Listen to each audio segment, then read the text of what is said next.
Bon matin à tous. Alors, ce matin, j'avais à cœur de vous partager quelques petits conseils pour se préparer pour les temps difficiles et le retour de Jésus.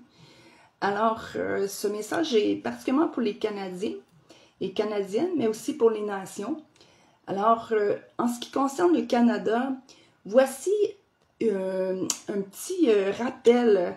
Si vous connaissez bien la chanson au Canada, il y a des outils dans la chanson, comment se préparer pour les temps difficiles et au retour de Jésus. Donc, je vais vous la chanter, puis en même temps, je vais vous montrer les clés qu'il y a dans cette chanson. Donc, ça dit « Au Canada, terre de nos aïeux, ton front est saint, ton front est saint. » Il n'y a pas la marque de la bête 666. « De fleurants glorieux, car ton bras, c'est porter l'épée. » C'est porter l'épée qui est la Bible, la parole de Dieu. Donc, c'est porter l'épée de fleurants glorieux, car ton bras, c'est porter l'épée de fleurants glorieux. Après ça, ça dit, attendez un petit peu là, avec la chanson, ça dit aussi que ta foi, que celui qui a porté la foi aussi dans ses foyers protégera nos foyers et nos droits. Donc, dans la chanson, ça dit que la foi va protéger nos foyers et nos droits. Donc, notre foi en Jésus-Christ va protéger nos foyers et nos droits.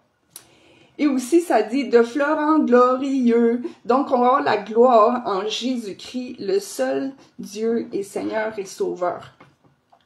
Donc, réécoutez la chanson au Canada. Il y a des outils dans la chanson au Canada pour le temps difficile qui s'en vient et le retour de Jésus à se préparer. Donc, je vous encourage à faire des réunions maison, à vous rassembler, à prier les uns pour les autres, à partager la parole, des choses que vous avez sur le cœur, à vous encourager. Donc, aussi à développer plus une proximité avec les uns des autres au sein de votre maison. Et aussi, très important, de protéger votre cœur. Pardonnez à chaque jour. Pardonnez aux autres. Pardonnez à vous-même à chaque jour. Et si vous avez des moments où vous avez la misère à pardonner, relisez Psaume 32. Ça dit, quand on reconnaît nos fautes ou quand on pardonne, le Seigneur nous libère. Pour ceux qui sont en Jésus-Christ, le Seigneur nous libère. Donc, très important de pardonner et on a accès à sa grâce en Jésus-Christ. Et aussi, très important de protéger son cœur. À tous les jours, protège ton cœur, protège ta relation avec Dieu, protège l'intimité que tu as avec le Seigneur à tous les jours parce que c'est là qu'il va être la guerre. C'est là qu'il va être la guerre, ça va être la guerre au niveau de ta foi, au niveau de l'intimité que tu as avec ton Seigneur. C'est là qu'il va falloir que tu protèges ça à chaque jour.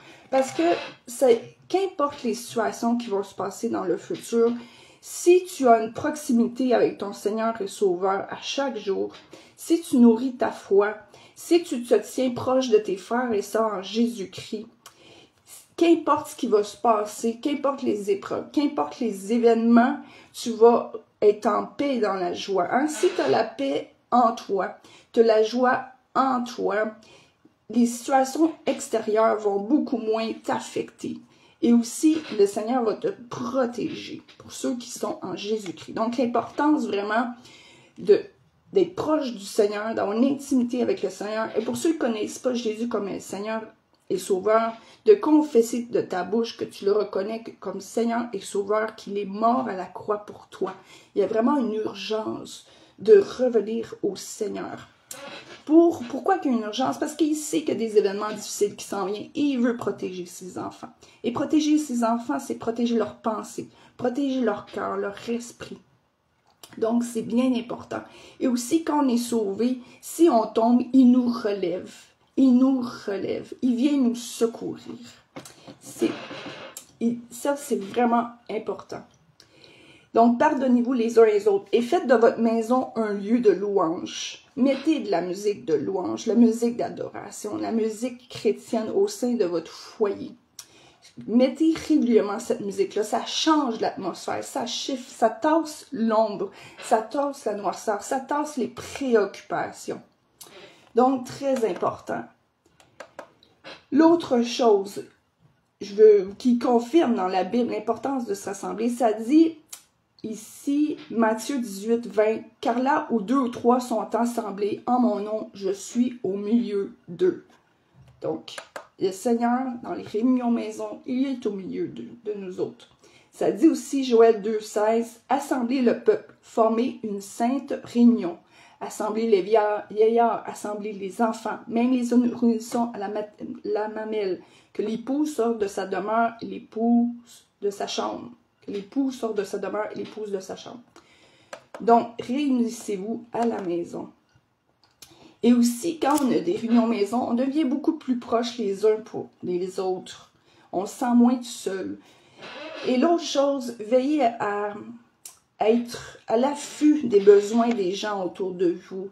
C'est facile des fois de tomber dans nos propres problèmes, dans nos propres préoccupations.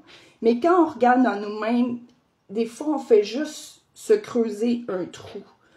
Mais quand on regarde plus aux besoins de son prochain, à prendre soin de son prochain, on met de côté nos propres préoccupations. Donc, c'est plus facile d'avancer. Ça nous libère en même temps de prendre soin. On est fait pour prendre soin les uns pour les autres. Donc, aimez-vous les uns les autres. Hein? Aimez-nous les uns les autres. Prenons soin. Sortons de notre solitude. Sortons de notre isolement. Et ça fait partie de ce que Jésus demande aussi à son Église, d'être au service des uns et des autres. Très important de fixer nos yeux à lui, mais fixer aux besoins autour de nous. Tout en prenant soin de nous-mêmes, bien sûr, mais en prenant soin des autres, on se tasse des préoccupations, des soucis. Parce qu'il ne faut pas que nos pensées, notre esprit, tombe dans les préoccupations, parce que tout ça, c'est un fardeau, c'est une lourdeur. Et quand on tombe là-dedans, il est plus difficile de fixer nos yeux à Dieu, fixer nos yeux à fixer son royaume. Donc, ça devient un fardeau. C'est important de se libérer de tous ces fardeaux-là, de ne pas tomber dans les soucis de la vie. Et ça, c'est biblique, ce que je vous dis. Il dit de faire attention, de ne pas tomber dans les préoccupations, les soucis de la vie, le trop boire ou le trop manger. Donc, prenons garde à cela. Donc, c'était quelques petits conseils ce matin. Et puis, ici, j'ai eu une vision il y a quelques années par rapport à la province du Québec. Et c'est pour une vision aussi que tout le monde, je pense que c'est important qu'on y va.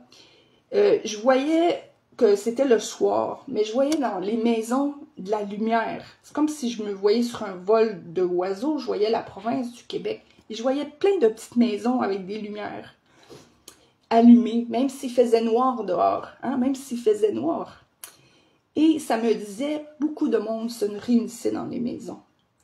Et peu de maisons qui n'avaient pas de lumière. La majorité, il y avait des lumières dans les maisons. Donc, pour moi, c'est une confirmation qu'on doit vraiment faire des réunions maison. De plus en plus. Et c'est comme ça qu'on va passer à travers tous les événements, les épreuves, et aussi ça va ramener l'unité. L'unité au sein du corps de Christ, l'unité au niveau des églises, l'unité en tant que peuple québécois, l'unité en tant que Canadien, l'unité au sein des nations. Oh, alléluia! Merci Seigneur pour cette parole. Et aussi peuple canadien, peuple québécois, vous avez un appel. Hein, ça, c'est une promesse. On a un appel des guérisseurs des nations. Donc, c'est important de se lever. Si on se lève, les nations aussi vont se lever. Donc, on est un leader mondial. Des nations qui regardent ce qui se passe ici au Canada, ce qui se passe en Amérique. Et on est une influence. On est une inspiration. Donc, levons-nous. Oh, alléluia! Levons-nous et d'autres vont se lever. Inspirons les nations. Oh, alléluia. Merci Jésus pour cette parole. Merci Seigneur pour tous ceux qui me regardent aujourd'hui. Je te prie de les bénir, de les inspirer, de les fortifier, de les aider à se pardonner ou à pardonner aux autres à chaque jour. Au nom puissant de Jésus-Christ. Oh, alléluia. Alléluia. Et je déclare plus de liberté sur chacun de vous. Liberté dans votre cœur, dans votre façon de penser. Que vos pensées s'enlignent plus selon le royaume. moins au niveau de la chair, parce que la chair est faible, mais l'esprit est fort. La chair est faible, l'esprit est fort. Que vos pensées s'alignent plus selon le Saint-Esprit, au nom puissant de Jésus-Christ. Et automatiquement aussi, votre bouche, votre façon d'agir vont s'aligner plus selon Dieu. Et l'autre chose bien importante, prenez garde à votre bouche. Prenez garde à votre bouche. Et regardez une promesse. Ici, Jean 7, 38, ça dit « Celui qui croit en moi, celui qui croit en Jésus, le Père, le Fils, le Saint-Esprit, des fleuves d'eau vive couleront de son sein, comme dit les Écritures. » Donc, si tu crois en lui, sa présence va couler tel un fleuve d'eau vive à travers toi. Donc, ça va te nourrir, ça va te remplir, mais ça aussi, ça va pouvoir déverser sur les autres autour de toi qui en ont besoin. L'eau vive, c'est de la lumière, c'est la source. Donc, sa source va pouvoir déborder.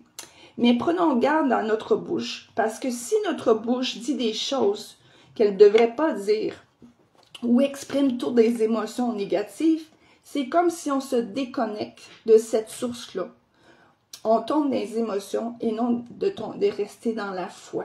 Et cette source-là est importante de la protéger. Si vous vivez toutes sortes d'émotions, des frustrations, des colères, des blessures, que vous avez besoin d'en parler, de plus en plus, je vous conseille de vous confier davantage au Seigneur et Sauveur Jésus-Christ, le Père, le Fils, le Saint-Esprit. Je vous conseille davantage de se confier à eux, le Père, le Fils, le Saint-Esprit, au lieu de vous confier aux autres quand vous avez des émotions négatives. Ce que ça fait, c'est que ça fait que vous vous rapprochez de Dieu. Vous avez plus d'intimité avec lui et ça fait que vous protégez votre intérieur, protégez votre cœur, vous protégez votre foi. Parce que quand on sort trop des choses négatives de la bouche, soit des commentaires négatifs, soit des émotions négatives, ça affecte les autres aussi autour de soi. Ces émotions-là, mais ça affecte aussi notre cœur, ça affecte notre connexion avec le Seigneur et ça affecte ce fleuve d'eau vive qui peut couler à travers nous quand on croit en lui. Donc, prenez garde à votre bouche. C'est sûr qu'il y a des moments qu'il faut exprimer des émotions, mais en général, prenez garde à votre bouche. Déclarez des choses positives, des choses d'encouragement. Ça peut être la parole aussi pour vous aider. Si vous êtes en colère, vous pouvez déclarer l'inverse. C'est qu'une frustration que vous vivez, déclarez l'inverse pour que ça donne les fruits, le résultat que vous voulez. Parce qu'on a une puissance qui est dans la bouche. Pour ceux en Jésus-Christ, le Seigneur donne une puissance dans la bouche pour faire avancer son royaume et déclarer les choses qu'on veut voir. Les choses du royaume de Dieu qu'on veut voir. Par le nom puissant de Jésus-Christ. Donc, pour ça, il faut prendre garde à nos émotions. Merci, Seigneur, pour ce message. Merci, Seigneur Jésus. Alléluia, alléluia. Alors, je vous bénis abondamment et que le Seigneur vous protège chaque jour, protège votre cœur, protège vos pensées et qu'on continue à mener ce combat jusqu'à la fin, au nom puissant de Jésus-Christ. Et pour qu'on soit chacun fier de nous, d'avoir mené ce combat jusqu'à la fin. Soyons des bons guerriers, des bonnes guerrières. Et soutenons-nous les uns les autres dans ce combat-là. L'unité est très importante dans les temps qui s'en viennent. J'appelle à l'unité de chacun et de tous. Mettons nos différences de côté. Mettons nos différences de côté et regardons à ce qui nous unit. Ce qui nous unit entre nous. Oh, alléluia, alléluia. Merci Seigneur pour cette parole. Donc, je vous souhaite une très belle journée, une très belle fin de semaine. Si vous avez des questions, besoin de prière, on est là. Écrivez-nous. Ça va nous faire plaisir de prier pour vous, de parler avec vous. Restez pas tout seul avec vos choses. On est présent. Communiquez avec nous. Et on va continuer à partager des enseignements en ligne, des paroles. On ne lâche pas, on persévère jusqu'à la fin au nom puissant de Jésus-Christ. Oh, soyez bénis. Bonne journée. Au revoir.